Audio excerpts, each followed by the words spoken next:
Sahabat Oase Rohani Katolik yang terkasih, apa kabar? Semoga semua dalam keadaan sehat, bahagia, serta damai sejahtera. Dari Sabang sampai Merauke, dari Miangas sampai Pulau Rote. Walau pandemik sudah mereda, salam sehat untuk semua saudara. Senang sekali saya Margaret Indriana dapat kembali menemani sahabat dalam acara kita Oase Rohani Katolik. Hari ini pekan biasa ke-29. Aku datang melemparkan api ke bumi, dan betapa kudambakan agar api itu selalu menyala. Hadir bersama saya Romo Antonius Dwi Cahyono SVD, akrab disapa Romo Cahyo. Selamat datang Romo Cahyo, apa kabar? Selamat berjumpa, kabar baik, sahabat-sahabat Oase Rohani Katolik. Terima kasih untuk kesempatan boleh berbincang-bincang, boleh bersama dalam acara ini. Ya, puji syukur kepada Allah, Romo berkenan menyediakan waktu untuk kita semua untuk memberikan inspirasi untuk Margaret dan juga sahabat Oase Rohani Katolik. Baiklah sahabat, kita akan memulai acara Oase Rohani Katolik ini dengan doa pembuka yang akan dipimpin oleh Romo Cahyo. Mari saudara-saudari kita berdoa. Dalam nama Bapa dan Putra dan Roh Kudus. Amin. Allah Tritunggal yang Maha Kudus, Bapa, Putra, dan Roh Kudus, Engkau begitu mulia dan agung, sehingga kami umat manusia tidak mampu untuk bisa memahamimu secara penuh. Namun karena cintamu yang sungguh tak terbatas, dengan segala kelemahan yang kami miliki, tak henti-hentinya Engkau mencurahkan kasih yang melimpah kepada kami. Ajarilah kami untuk senantiasa boleh bersyukur dan juga mengalami kasih-Mu di dalam hidup kami sehari-hari. Demi Yesus Kristus, Putra-Mu Tuhan dan pengantara kami, yang bersama dengan Dikau dalam persatuan Roh Kudus, Allah sepanjang segala masa. Amin. Dalam nama Bapa dan Putra dan Roh Kudus. Amin. Sahabat Oase Rohani Katolik yang terkasih, pada kesempatan ini saya akan membacakan bacaan dari surat Rasul Paulus kepada jemaat di Efesus bab 3 ayat 14 sampai 21. Saudara-saudara, aku bersujud di hadapan Bapa, pokok segala keturunan di surga dan di bumi. Aku berdoa supaya seturut kekayaan kemuliaannya, ia menguatkan dan meneguhkan kalian oleh rohnya di dalam batinmu, sehingga oleh imanmu, Kristus diam di dalam hatimu, dan kalian berakar dan beralas dalam kasih. Aku berdoa supaya kalian bersama dengan semua orang kudus dapat memahami betapa lebarnya dan panjangnya dan betapa tinggi dan dalamnya kasih Kristus. Juga supaya kalian dapat mengenal kasih itu sekalipun melampaui segala pengetahuan. Aku berdoa semoga kalian dipenuhi di dalam seluruh kepenuhan Allah. Dia sanggup melakukan jauh lebih banyak daripada yang dapat kita doakan atau kita pikirkan. Seperti ternyata dari kuasa yang bekerja dalam diri kita. Bagi Dialah kemuliaan di dalam jemaat dan di dalam Kristus Yesus, turun-temurun sampai selama-lamanya. Amin. Demikianlah sabda Tuhan. Syukur kepada Allah. Sahabat Oase Rohani Katolik yang terkasih, marilah kita tanggapi bacaan pertama dengan Mazmur tanggapan. Bumi penuh dengan kasih setia Tuhan. Bumi penuh dengan kasih setia Tuhan. Bersorak-sorailah dalam Tuhan, hai orang-orang benar, sebab memuji-muji itu layak bagi orang jujur. Bersyukurlah kepada Tuhan dengan kecapi, bermazmurlah baginya dengan gambus 10 kali. Bumi penuh dengan kasih setia Tuhan. Sebab firman Tuhan itu benar, segala sesuatu dikerjakannya dengan kesetiaan. Ia senang pada keadilan dan hukum. Bumi penuh dengan kasih setianya. Bumi penuh dengan kasih setia Tuhan. Tetapi rencana Tuhan tetap selama-lamanya, rancangan hatinya turun-temurun. Berbahagialah bangsa yang Allahnya Tuhan, suku bangsa yang dipilih Allah menjadi milik pusakanya. Bumi penuh dengan kasih setia Tuhan. Sungguh, mata Tuhan tertuju kepada mereka yang takwa, kepada mereka yang berharap akan kasih setianya. Ia hendak melepaskan jiwa mereka dari maut dan memelihara mereka pada masa kelaparan. Bumi penuh dengan kasih setia Tuhan. Sahabat oase rohani Katolik yang terkasih, marilah kita siapkan hati untuk mendengarkan bacaan Injil yang akan dibawakan oleh Romo Cahyo. Haleluya, haleluya, haleluya, haleluya, haleluya, haleluya. Aleluya, aleluya, aleluya, aleluya, aleluya, aleluya. Segala sesuatu kuanggap sebagai sampah, supaya aku memperoleh Kristus dan berada dalam Dia. Aleluya, aleluya, aleluya, aleluya, aleluya, aleluya. Tuhan bersamamu. Dan bersama rohmu. Inilah Injil suci menurut Santo Lukas. Dimuliakanlah Tuhan. Pada suatu ketika, Yesus bersabda kepada murid-muridnya, "Aku datang melemparkan api ke bumi dan betapa kudambakan agar api itu selalu menyala. Aku harus menerima baptisan dan betapa susah hatiku sebelum hal itu berlangsung. Kalian sangka aku datang membawa damai ke bumi? Bukan. Bukan damai, melainkan pertentangan. Karena mulai sekarang akan ada pertentangan antara 5 orang dalam satu rumah, 3 melawan 2, 2 melawan 3.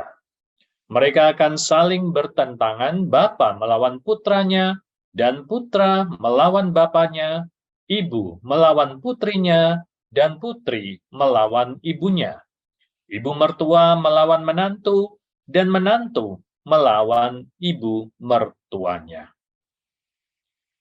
Demikianlah sabda Tuhan. Terpujilah Kristus. Sahabat oase rohani Katolik yang terkasih, marilah kita mendengarkan renungan yang akan disampaikan oleh Romo Cahyo.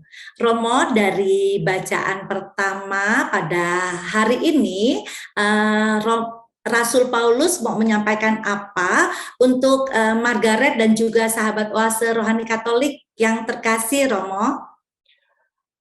Baik, sahabat-sahabat oase rohani Katolik yang terkasih, Rasul Paulus berbicara kepada jemaat di Efesus. Yang pertama, kita harus memahami Efesus adalah sebuah kota besar dengan penduduk yang sangat beraneka ragam. Jadi penduduknya dari berbagai macam suku dan juga memiliki banyak keyakinan. Oleh karena itu, terjadi juga penyembahan-penyembahan terhadap dewa-dewi Yunani Romawi yang memang sangat dominan pada masa itu. Maka disinilah Rasul Paulus mulai memperkenalkan apa yang telah diyakininya sebagai Tuhan.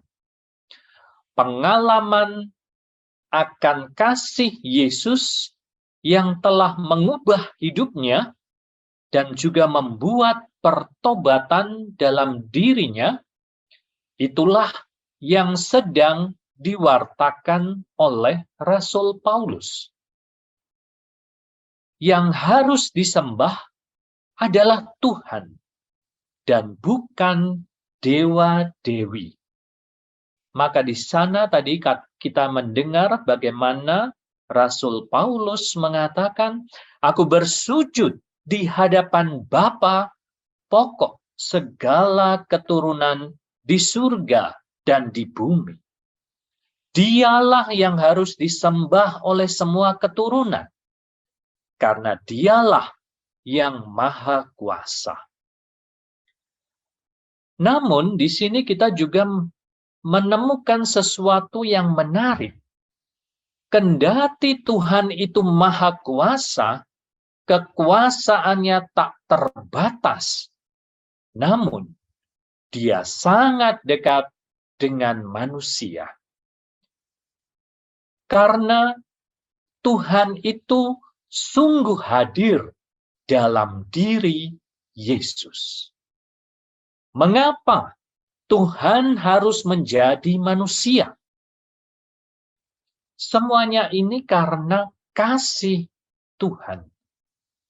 Kasih Tuhan yang tak terbatas besarnya, tak terukur lebar dan panjangnya, tinggi dan dalamnya, yang tak terjangkau pikirannya. Itulah Tuhan yang disembah, Tuhan yang kini menjadi Tuhan sendiri bagi Rasul Paulus. Itulah yang hendak diwartakan oleh Rasul Paulus karena pengalaman pribadinya sendiri. Tuhan yang begitu besar itu tetapi bisa sangat dekat. Maka kita juga bisa menyebutnya sebagai Bapa. Kita bisa berkomunikasi, kita bisa bercakap-cakap. Dan komunikasi yang terbentuk adalah seperti komunikasi dalam keluarga kita. Antara orang tua dengan anak. Itulah kedekatan relasi kita dengan Tuhan. Jadi Tuhan itu bukan sesuatu yang jauh, tetapi Tuhan yang diyakini, yang diperkenalkan oleh Rasul Paulus adalah Tuhan yang maha kuasa, tetapi dekat. Inilah Tuhan yang juga harus kita sembah. Tuhan yang hadir dalam diri Yesus. Yesus yang akan menjadi sahabat bagi kita. Yesus yang akan menjadi teman seperjalanan kita. Dan memang tidak ada Tuhan seperti Tuhan Yesus. Kendati Dia maha kuasa, tetapi Dia dekat. Oleh karena itu, Santo Paulus berdoa agar jemaat-jemaat di Efesus yang juga terdiri dari orang-orang yang berbeda-beda, supaya mereka senantiasa bisa bersatu. Mereka bisa bersatu bersama karena Tuhan Yesus. Mereka bisa hidup bersatu bersama karena memiliki Tuhan yang luar biasa. Tuhan yang bisa melampaui berbagai macam perbedaan. Walau berbeda-beda, semuanya bisa menyembah Tuhan yang Maha Esa. Begitu besar, begitu luar biasanya Tuhan yang kita miliki, yang kita sembah itu. Dan di sini juga Rasul Paulus ingin menunjukkan bahwa ketika kita berbeda-beda, tetapi kita satu. Umat Kristiani, para pengikut-pengikut Yesus yang walaupun dari berbagai macam suku, dari berbagai macam kebudayaan, tetapi bisa bersatu. Bersatu itu tidak harus seragam. Ini juga yang hendak disampaikan oleh Rasul Paulus. Kita cenderung melihat bahwa kalau bersatu itu semuanya seakan-akan harus seragam. Tetapi justru di sini Rasul Paulus mau menunjukkan kendati para pengikut-pengikut Tuhan Yesus itu berbeda-beda, tetapi karena Tuhan Yesus, kita semua bersama, bersatu. Jadi berbeda, walaupun berbeda, tetapi kita mau melebur menjadi satu. Dan itulah yang hendak ditunjukkan oleh Rasul Paulus, betapa indahnya komunitas Kristiani. Yang berbeda-beda itu tetapi bisa bersama-sama, bisa bersatu. Saling menghargai perbedaan-perbedaan. Saling bisa menerima adanya keanekaragaman. Dan melalui itu sebenarnya akhirnya kita bisa melihat indahnya warna-warni. Kita mampu melihat keanekaragaman perbedaan bukan sesuatu yang negatif, tetapi sebagai sebuah keindahan dan kita bisa hidup bersama sebagai satu saudara. Jadi itulah surat Rasul Paulus kepada jemaat di Efesus yang pada awalnya kelihatannya berjalan sendiri-sendiri. Tetapi Rasul Paulus berdoa supaya jemaat di Efesus ini bisa menjadi sebuah komunitas yang indah. Walaupun berbeda-beda, tetapi tetap satu. Demikian. Aduh, terima kasih Romo Cahyo yang sudah memberikan inspirasi untuk Margaret dan juga sahabat Oase Rohani Katolik. Romo sungguh luar biasa pesan Rasul Paulus kepada umat di Efesus ini sungguh sangat menginspirasi, terutama di Indonesia, di mana kita memiliki beragam-ragam suku, beragam-ragam bahasa, budaya, dan seterusnya, tetapi karena kasih Allah yang begitu besar, memberikan kekuatan dan juga persatuan untuk rakyat Indonesia, sehingga menjadi satu bangsa yang kuat ya Romo ya. Iya, Romo di sini kalau dilihat bahwa dikatakan bahwa Rasul Paulus berdoa supaya kita semua dengan semua orang kudus dapat memahami betapa lebarnya dan panjangnya dan betapa tinggi dan dalamnya kasih Kristus. Juga supaya kita semua dapat mengenal kasih itu sekalipun melampaui segala pengetahuan. Nah, layaknya manusia itu seringkali hanya mengandalkan pengetahuan yang dimiliki. Dan mungkin Romo bisa memberikan inspirasi ataupun kiat-kiat kepada saya dan juga sahabat Oase Rohani Katolik bagaimana menerapkan kasih Kristus itu dalam kehidupan kita sehari-hari, Romo.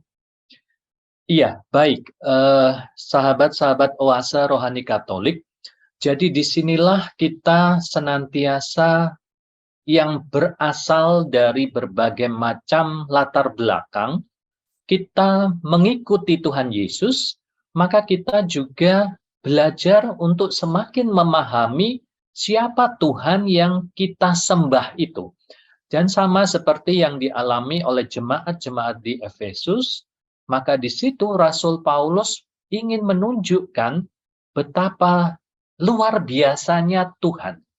Maka Tuhan yang mungkin sedikit berbeda dari gambaran kebanyakan orang. Kebanyakan orang-orang memahami Tuhan itu sebagai sosok yang sangat luar biasa. Memang dia lebih tinggi dari manusia, tetapi tampaknya begitu jauh tak terjangkau. Itulah konsep Tuhan yang banyak dipahami oleh manusia. Lalu kemudian Santo Paulus dengan pengalamannya ingin menunjukkan bahwa Tuhan kita itu berbeda. Tuhan yang memang maha kuasa, tetapi dia itu sungguh dekat. Dan itu menjadi nyata dalam diri Yesus. Artinya Tuhan yang maha kuasa itu mau menjadi manusia. Itulah kedekatan Tuhan. Dengan menjadi manusia dalam diri Yesus, dan juga mengambil lingkungan yang terendah. Manusia dengan lingkungan yang terendah. Supaya dengan demikian bisa diterima. Kita bisa menerima karena Tuhan itu menjadi sama dengan kita manusia. Dan itulah yang paling tidak harus menjadi inspirasi bagi kita, para pengikut-pengikut Tuhan Yesus, untuk juga melihat sesama kita walaupun berbeda adalah ciptaan Tuhan. Maka di situ kita harus belajar untuk berproses. Kalau kita sudah punya konsep tentang Tuhan yang demikian, maka kita juga akan bisa mencintai lebih. Ya, mencintai tidak hanya, maka nanti kita juga akan belajar bagaimana kita mencintai bukan hanya orang-orang yang mencintai kita, tetapi kita diajarkan untuk mencintai orang-orang yang juga memusuhi kita. Ya, jadi itu kelebihannya di situ. Kita mengenal Tuhan kita dalam diri Yesus, lalu kemudian kita mencoba untuk mempraktekannya dalam kehidupan. Dan itu akan bisa kita alami dalam contoh konkret, yakni dalam komunitas Gereja Katolik. Gereja Katolik itu adalah satu lembaga atau sebuah komunitas yang beraneka ragam. Dan di situ tetapi kita menjadi satu tubuh. Dan Yesus sebagai kepalanya.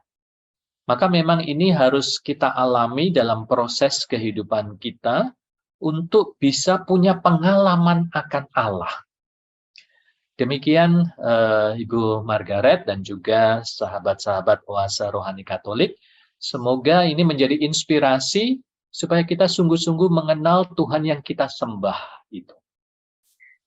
Ya, terima kasih Romo Cahyo, sungguh menginspirasi apa yang sudah Romo sampaikan untuk kami semua dan sahabat Oase Rohani Katolik yang terkasih. Demikianlah perbincangan rohani kita di sesi yang pertama ini. Kita jeda sejenak dan kita akan lanjutkan dalam permenungan berikutnya.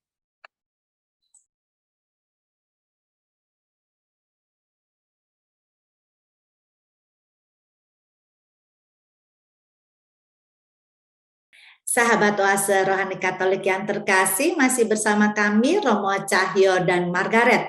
Bagi Anda yang ingin menyampaikan pertanyaan, dapat mengirimkannya ke alamat email orkkaj2021@gmail.com atau melalui HP 0881 0251 334 38.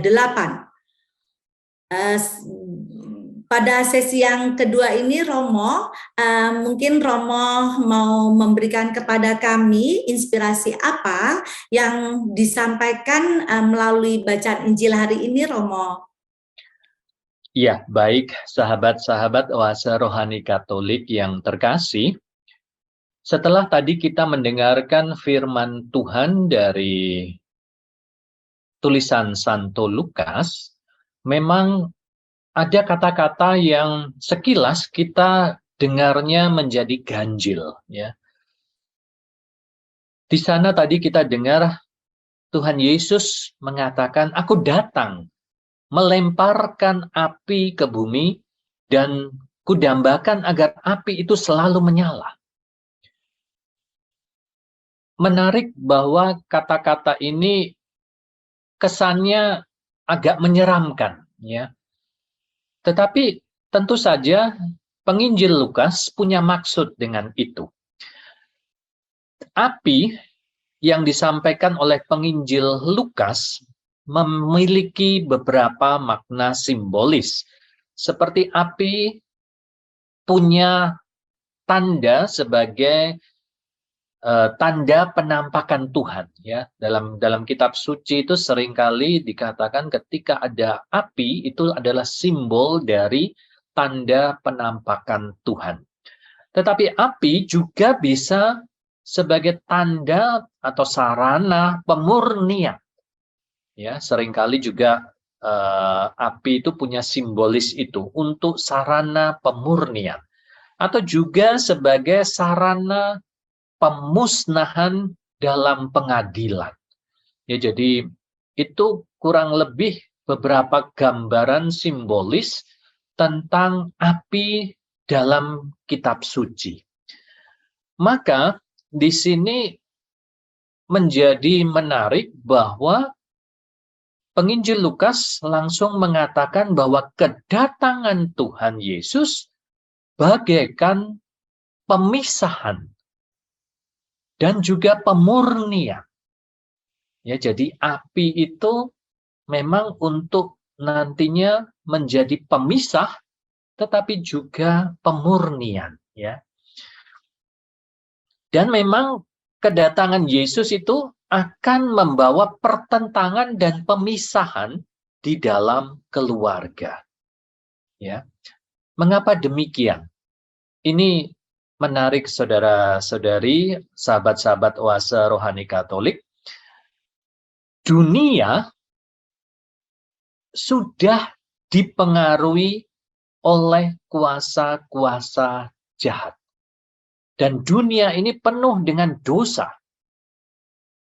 Oleh karena itu, tidak mungkin ada kedamaian yang sejati.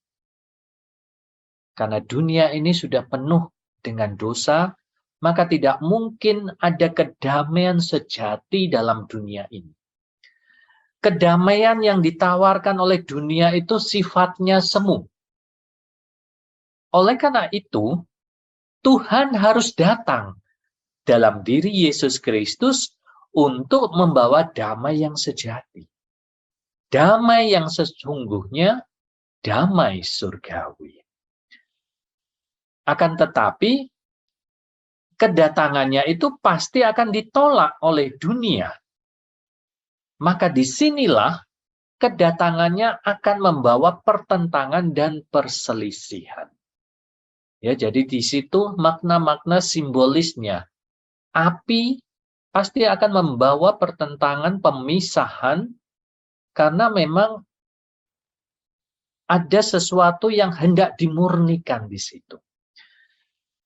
Sehingga orang akan semakin dimurnikan kalau Tuhan datang, kalau Yesus datang. Dan di sini sebenarnya yang juga hendak disampaikan adalah bahwa sesuatu yang baik itu tidak mungkin bercampur dengan sesuatu yang jahat. Ya, jadi kata-kata Yesus bahwa dia datang bukan membawa damai, ya, tetapi pertentangan, itu maknanya demikian. Karena tidak mungkin yang baik akan bercampur dengan yang jahat.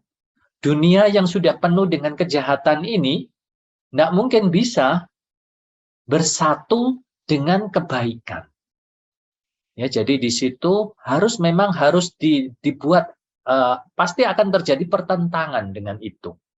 Ketika Yesus datang, pasti akan terjadi pertentangan itu, karena Yesus adalah sesuatu yang baik. Maka ketika yang baik itu datang, pasti akan terjadi pertentangan di situ. Oleh karena itu, kalau kita mau mengikuti Tuhan Yesus, memang kita akan mendapatkan keselamatan. Ya.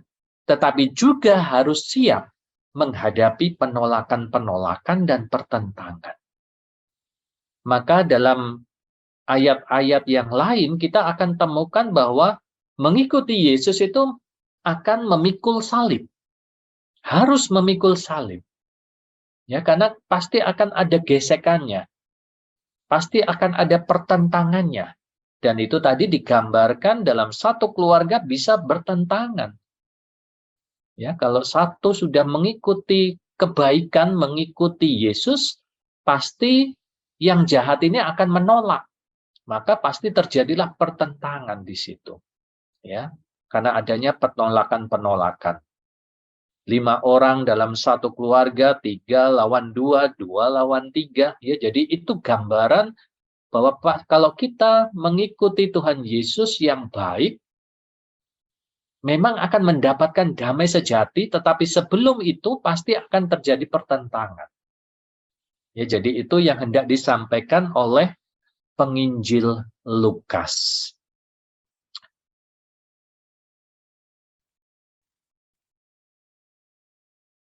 Damai yang ditawarkan oleh Yesus adalah damai yang sejati, bukan damai yang semu. Yang kita alami di dunia adalah damai yang semu, ya.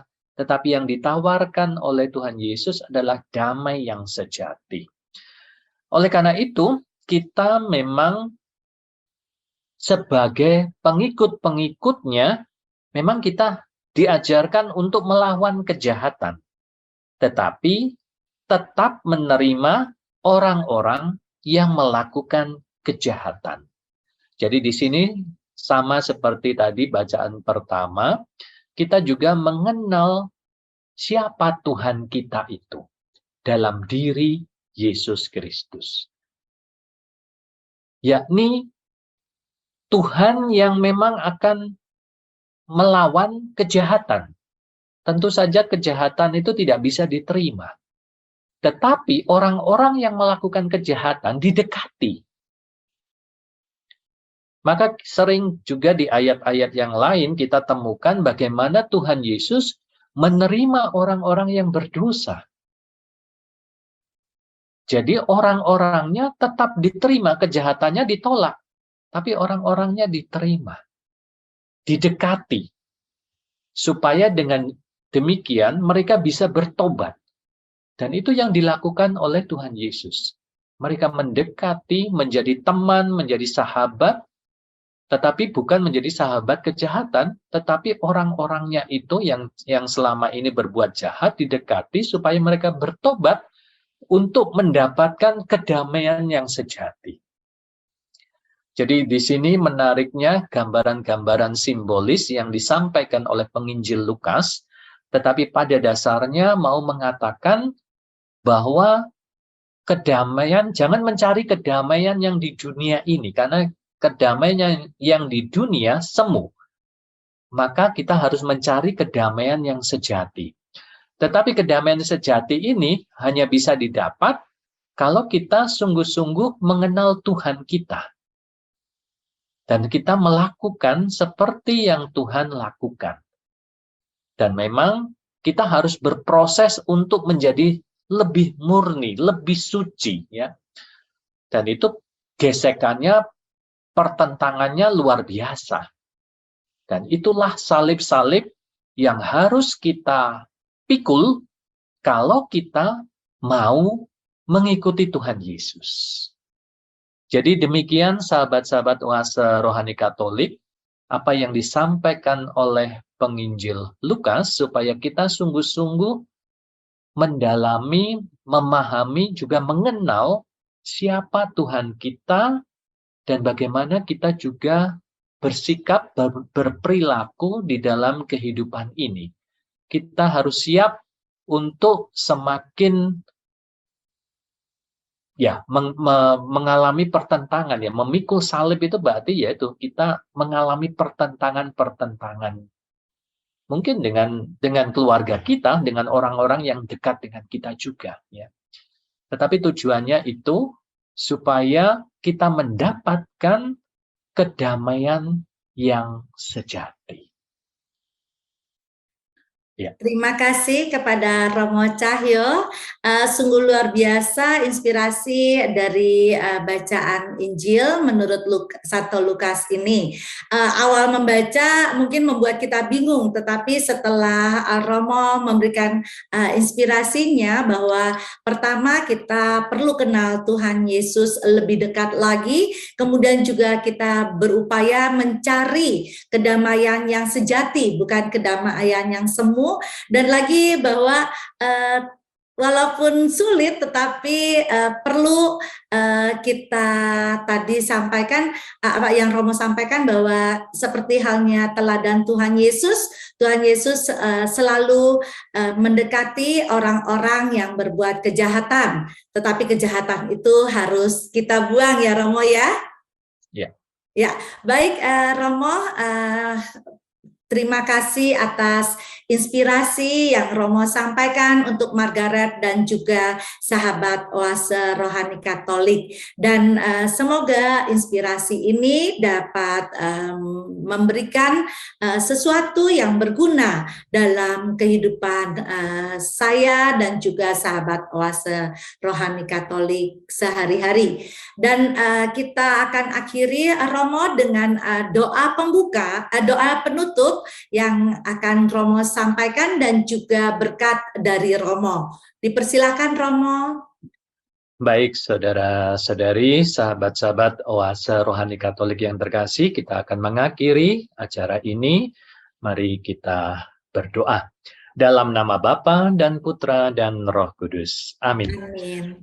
Allah Tritunggal yang Maha Kudus, terima kasih untuk pengalaman-pengalaman dan juga inspirasi yang Kau berikan kepada kami melalui firman-Mu. Semoga kami semakin mengenal Engkau lebih dekat dan semakin percaya akan kuasa-Mu yang luar biasa. Tetapi kendati demikian, Engkau juga sangat dekat dengan kami, menjadi teman seperjalanan dalam perjuangan hidup kami. Ya Tuhan, akan ada banyak tantangan-tantangan yang kami hadapi dalam kehidupan kami. Tetapi kami percaya hanya dalam nama-Mu kami semua sanggup untuk mengatasinya. Demi Kristus Tuhan dan pengantara kami. Amin. Tuhan bersamamu dan bersama rohmu. Semoga Allah yang Maha Kuasa senantiasa memberkati kalian semua, memberkati keluarga-keluarga, segala pekerjaan, dan juga karya-karya pelayanan kita. Bapa, Putra, dan Roh Kudus. Amin. Sahabat Oase Rohani Katolik yang terkasih, Romo Antonius Dwi Cahyono SVD dan Margaret Indriana mohon undur diri, dan kabar sukacita yang sudah kita dapatkan hari ini dapat kita bagikan dan wartakan kepada sesama kita dalam tingkah laku dan perbuatan kita. Bunga melati di tapal batas, menyongsong senja di mangga dua. Kasih Tuhan tidak terbatas, membawa kebahagiaan bagi kita semua. Salam damai, Tuhan memberkati.